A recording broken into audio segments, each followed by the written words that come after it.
Presiden Joko Widodo kembali menggelar rapat terbatas atau ratas mengenai reformasi perpajakan dengan tujuan untuk meningkatkan daya saing ekonomi. Reformasi perpajakan harus terus dilakukan secara menyeluruh, secara komprehensif, baik dari sisi regulasi, dari sisi administrasi, dari sisi penerapan core tax system, penguatan basis data, dan sistem informasi perpajakan, maupun dalam peningkatan sumber daya manusia di bidang perpajakan. Sehingga negara kita bukan hanya memiliki sistem pemungutan pajak yang terpercaya, namun juga memiliki sistem administrasi perpajakan yang lebih efisien, terintegrasi, dan tidak kalah pentingnya selalu update dengan perkembangan teknologi informasi. Pajak. Kata pajak mungkin pernah kita lihat dan dengar di berita televisi maupun media elektronik. Tapi tahu nggak arti sebenarnya apa?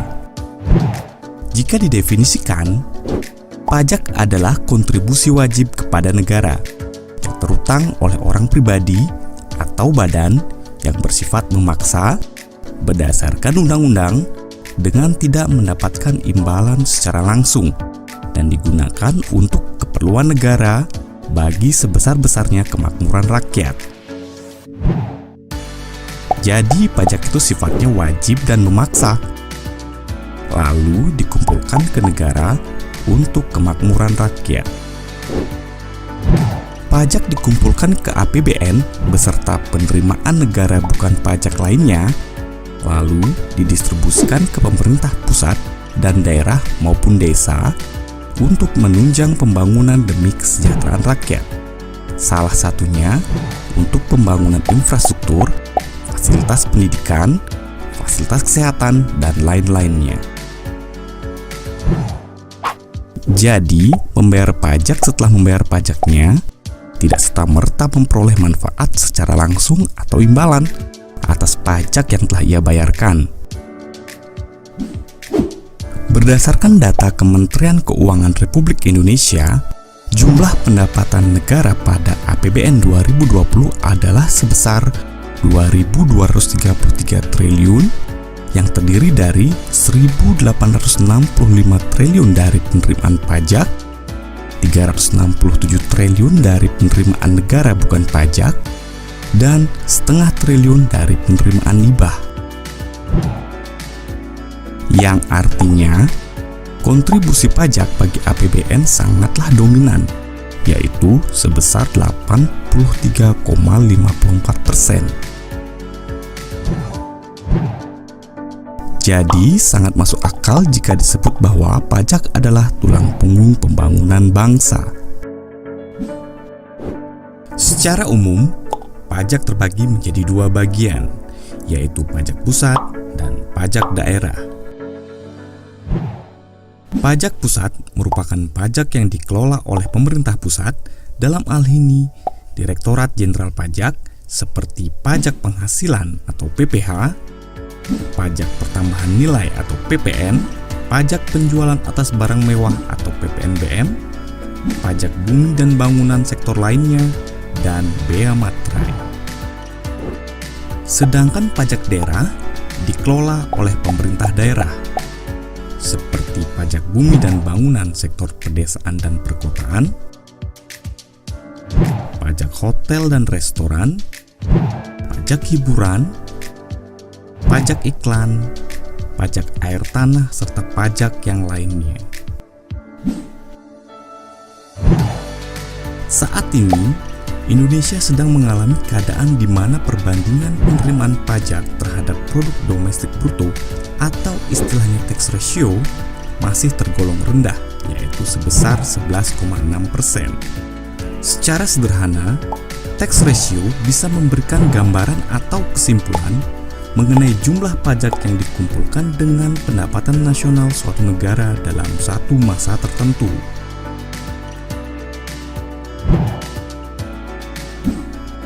Rendahnya rasio pajak suatu negara menjadi indikator jika kepatuhan bayar pajak di negara tersebut masih rendah. Dan kita sebagai warga negara sudah semestinya turut andil dalam kondisi ini, yaitu dengan berkontribusi berkontribusi membayar pajak sebagai bentuk cinta terhadap negeri ini.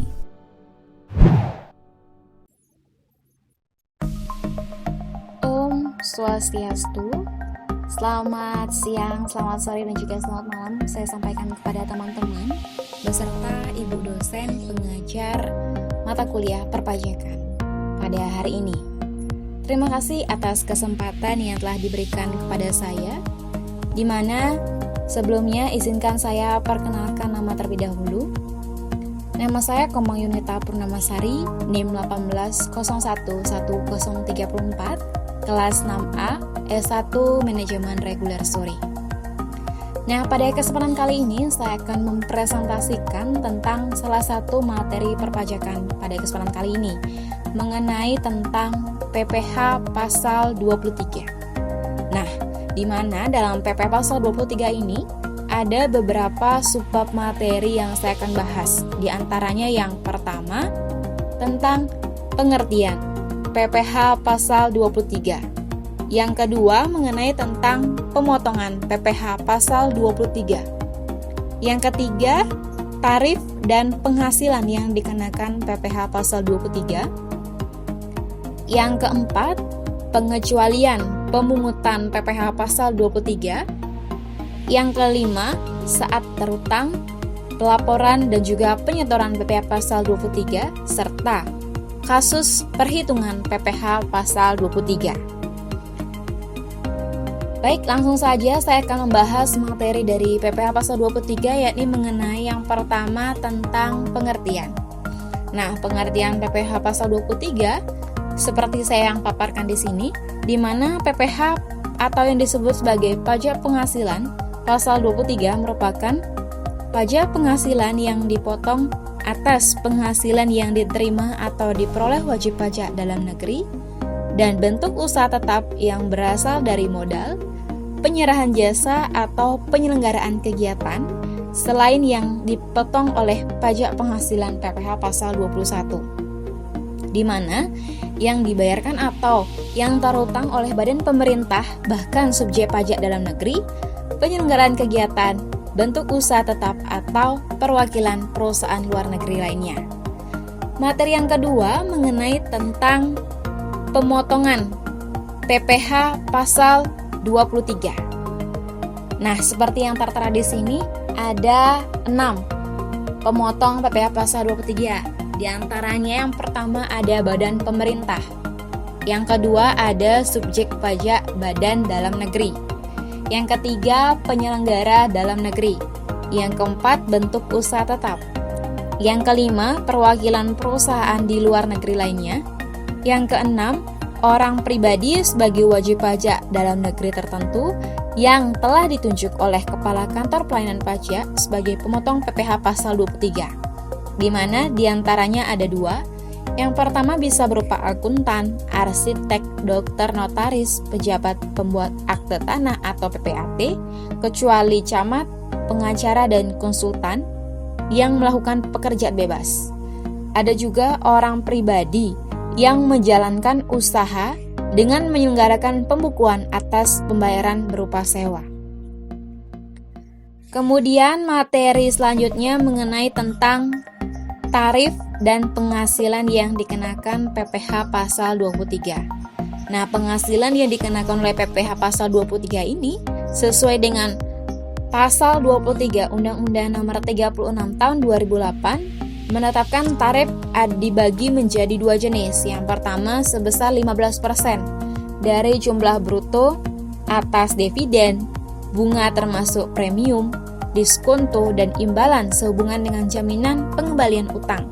Ada juga royalti, hadiah penghargaan, bonus, dan sejenis lainnya yang telah dipotong PPh yang dimaksud dalam pasal 21 ayat 1 pada huruf E. Jenis yang kedua yakni sebesar 2% dari jumlah bruto, terdiri dari sewa dan penghasilan lain sehubungan dengan penggunaan harta, kecuali sewa dan penghasilan lain sehubungan dengan penggunaan harta yang telah dikenai PPh pasal 4 ayat 2. Kemudian yang kedua ada imbalan sehubungan dengan jasa teknik, jasa manajemen, jasa konstruksi, jasa konsultan, dan jasa lainnya selain jasa yang telah dipotong PPh pasal 21. Nah, di mana ini terdiri dari jasa penilai, jasa aktuaris, jasa akuntansi, pembukuan dan atestasi laporan keuangan, jasa perancang, jasa pengeboran di bidang penambangan minyak dan migas kecuali yang dilakukan oleh badan usaha tetap, jasa penunjang di bidang pembangunan migas dan juga panas bumi, jasa penambangan dan jasa penunjang di bidang penambangan selain migas, jasa penunjang di bidang penerbangan dan bandar udara, jasa penebangan hutan, jasa pengolahan limbah, jasa penyedia tenaga kerja, jasa perantara dan keagenan, jasa di bidang perdagangan surat-surat berharga, kecuali yang dilakukan oleh Bursa Efek, KSEI, dan KPEI, jasa kustodian atau penyimpanan atau penitipan kecuali yang dilakukan oleh KSEI, jasa pengisian suara atau suling suara, jasa mixing film, jasa sehubungan dengan software komputer termasuk perawatan, pemeliharaan dan juga nilai perbaikan, jasa instalasi, pemasangan mesin, peralatan listrik, telepon air, gas, AC atau bahkan televisi kabel, jasa perawatan, jasa maklon, jasa penyelidikan dan keamanan, jasa penyelenggara kegiatan atau event organizer, jasa pengepakan, jasa penyelidikan tempat dan waktu dalam media massa, media luar ruangan dan media lain untuk penyimpanan informasi, jasa pembasmi hama, jasa kebersihan atau cleaning service, bahkan juga bisa jasa catering atau tata boga. Nah, di mana dalam hal wajib pajak yang menerima atau memperoleh penghasilan tersebut tidak memiliki NPWP, nah besarnya tarif pemotongan tersebut bisa lebih tinggi 100% dari tarif yang sebenarnya berlaku. Baik, materi selanjutnya yang akan saya bahas yaitu mengenai pengecualian pemungutan PPh pasal 23. Nah, beberapa jenis penghasilan yang tidak dikenakan PP pasal 23 ini sesuai dengan Undang-Undang pasal 23 ayat 4 di Undang-Undang 17 tahun 2000 yang terdiri dari yang pertama ada penghasilan yang dibayar atau terutang kepada bank.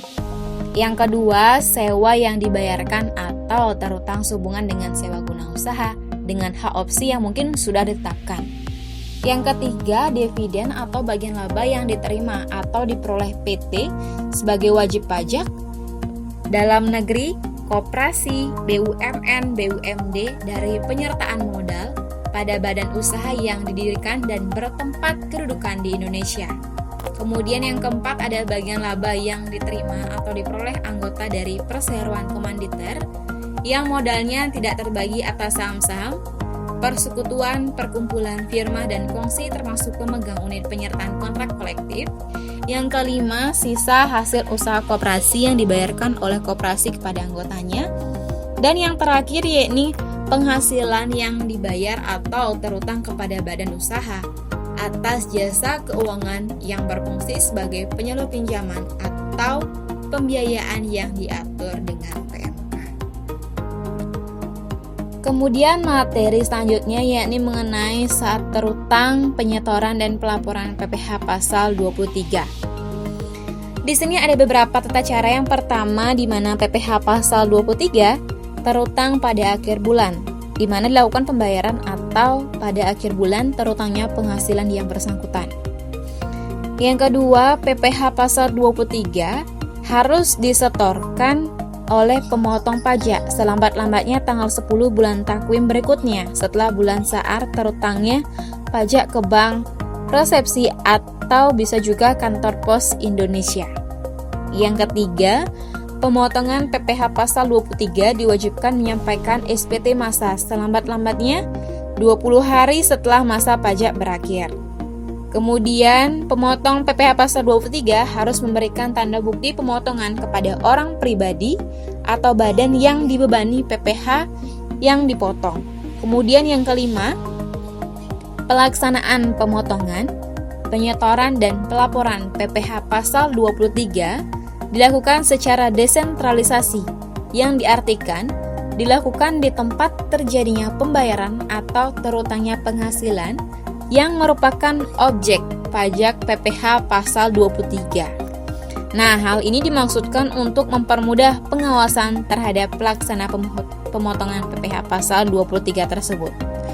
Nah, transaksi-transaksi yang dilakukan objek pemotongan PPh pasal 23 yang pembayarannya dilakukan oleh kantor pusat, PPh pasal 23 dipotong, disetor, dan dilaporkan oleh kantor pusat. Sedangkan objek pajak PPh pasal 23 yang pembayarannya dilakukan oleh kantor cabang, misalnya sewa kantor cabang, yakni PPh pasal 23 dipotong, disetor, dan dilakukan atau dilaporkan oleh kantor cabang yang bersangkutan.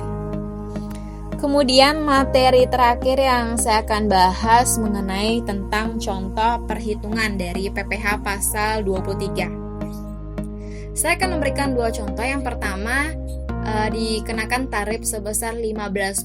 Yang kedua, dikenakan tarif sebesar 2%. Soal yang pertama, seperti yang saya paparkan di sini mengenai pada tanggal 20 Agustus 2020, PT Tukang membayar bunga atas pinjamannya, membayarkan bunga kepada PT Lintah Darat sebesar 90 juta rupiah. Nah, di mana di sini kalian sudah melihat berapa besar bunga yang harus dibayarkan oleh PT Utang kepada PT Lintah, yaitu sebesar 90 juta rupiah. Di sini kita melihat objek pajak PPh pasal 23 yakni bunga. Jadi, perhitungan PPh pasal 23 yang harus dipotong oleh tukang diperhitungkan di sini yakni 15% dikali dengan 90 juta rupiah. Maka akan menghasilkan sebesar 13.500.000 rupiah. Jadi ini besar PPh terutang dari PT Tukang Utang tersebut.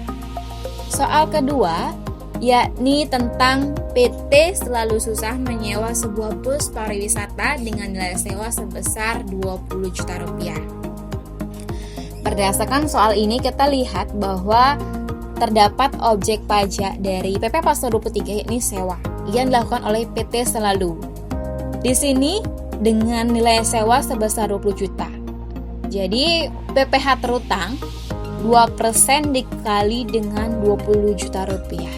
Nah, berdasarkan perhitungannya menghasilkan Rp400.000. Jadi Rp400.000 ini merupakan PPh yang harus dibayar oleh PT Selalu sesuai dengan nilai sewa yang telah ditentukan. Nah, itu dia merupakan dua contoh dari kasus PPh pasal 23 baik yang dikenakan tarif sebesar 15% maupun tarif yang dikenakan 2%. Baik, yang terakhir yakni kesimpulan. Nah, dari pemaparan yang saya jelaskan tadi, dapat saya simpulkan bahwa PPh atau pajak penghasilan pasal 23 merupakan pajak yang dipotong atas penghasilan yang berasal dari modal, penyerahan jasa atau hadiah, dan juga penghargaan, selain yang telah dipotong PPh pasal 21.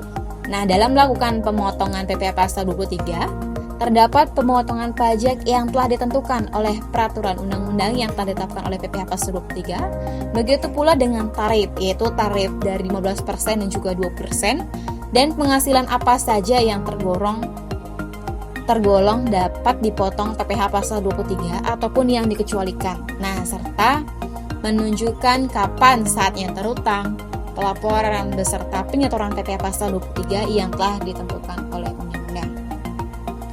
Baik, sekian presentasi dari saya ucapkan terima kasih, dan akhir kata saya tutup dengan Parama Santi. Om Santi Santi Santi Om. Sekian dan terima kasih.